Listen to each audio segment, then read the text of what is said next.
pala yung nasunog sa babuyan. Doon sa ano? Wala din doon sa isdaan. May isdaan pa rin doon sa baba. Ah, ito sa babuyan to dito mga friend. Ayan. Dito pala talaga ang nasunog. Sa babuyan, pati sa second floor, mga ukay-ukay doon, mga damitan. Kaya kawawa sila.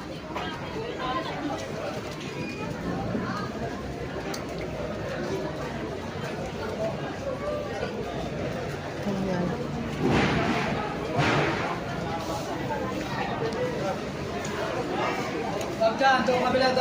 Saan yung daanan? Ah, doon pa sa dulo? Ah. Basa. Eh, walang ilaw eh.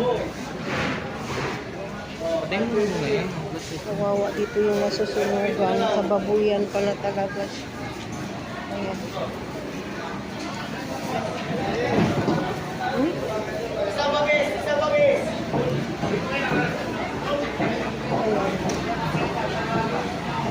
Ang laki pala ng sunog. Yung babuyan. Kayo nagtitinda ng hotdog. Yan, dito na sila sa labas kasi sa loob pala ang may sunog. Ayan. Ayan. Ang awa naman yung naapektuhan sa sunog.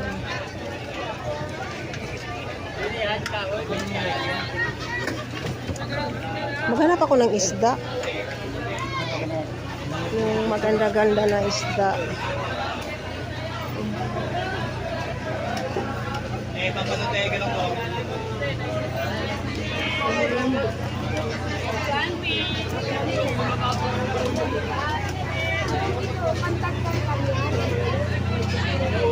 Hindi sa isdaan pala ang nasunog. Ayan, bili kami ng isda. Hello! Hello tayo, Mark.